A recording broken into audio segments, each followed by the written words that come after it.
আলাইকুম আপুরা, চলেন আমার সাথে মার্কেটে যাবেন। আজকে আমি কিনবো সেই ভাইরাল কড়াইটা, যেটা দিয়ে রান্না করে ফেসবুকে ভিডিও দেখছিলাম আপুরা। তারপর এই কড়াইটা দেখে কিনতে মন চাই। তো এখন যখন বিকেল হয়ে গেছে, ভাবলাম বিকালের নাস্তাটা সেরেই নেই। তার জন্য আমি ফুডপান্ডা থেকে একটা সিঙ্গারা আর একটা পুরি অর্ডার করেছি। আর এগুলো হচ্ছে আমার বাসার নতুন মেম্বার।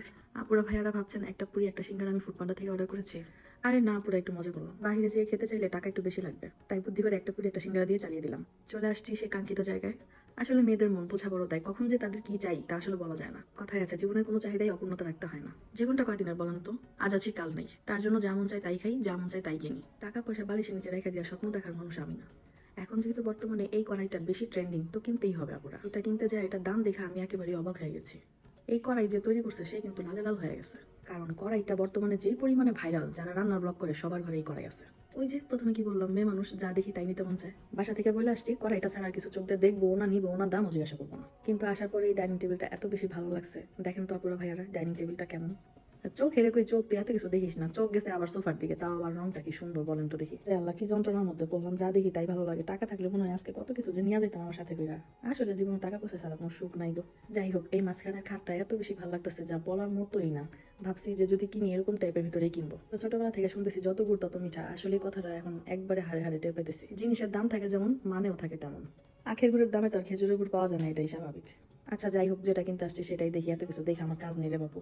তো যা বলতেছিলাম কড়াই সম্পর্কে, আমি জানলাম কি দাম, আইসা দেখি কি দাম। শুনলাম কড়াইটার দাম খুব কমের ভিতরেই, এখন এখানে আইসা দেখতেছি কড়াইটার এত দাম। আল্লাহ, কড়াইটা হাতে নিয়ে একবার ভাবলাম কি ভিডিও টিডিও কইরা নিয়ে বাসায় চলে যাই। ভাবছি ভিডিও কইরা চালাই দেবো, কিনা ফেলাইছি আপুরা। এই বুদ্ধি করতে করতে আবার ভাবলাম আমি কড়াই নিয়ে এত কথা বলতেছি, এত গবেষণা করতেছি, কড়াইটা না নিয়ে যাই তেইশটা সামনে মান সম্মানটা থাকবো না। যারা কাজে ছিল সবাই আমার দিকে তাকায় রয়েছে যে কি কাহিনী কি কাহিনী, নেই নাকি নেই না। না না পুরো মান সম্মানের দিকে তাকায় হইলো কড়াইটা নেওয়া উচিত আমি মনে করি। যেটা যদি কইরা ছাইড়া দেওয়া যায় তাহলে কড়াই কিনা কি লাভ।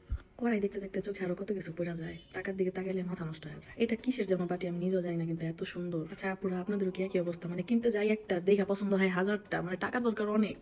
এর ভিতরে আবার কি হইলো, ছোট ছোট এই গ্লাসগুলোও ভালো লাগে গেল, কিন্তু টাকার দিকে তাকাইলে মাথা ঘুরে যায়। এখানে ছোট্ট একটা গ্লাসের দাম বলে 300 টাকা, এক গ্লাস পানিও জায়গা নিবে না এখানে। এইটার দামটা দেখেন, ফিট খায় আবার পড়া যায় না পুরা। ছোটবেলা থেকেই না আমার কাছে কাঁচই বেশি ভালো লাগে, স্টিল সিলভার এগুলো ভালো লাগে না। এই সিলভার আর স্টিলের রংটাই আমার পছন্দ না। আমার তো শুধু কাঁচের জিনিস পছন্দ, আমি সবসময় কাঁচের জিনিস কিনতেই পছন্দ করি।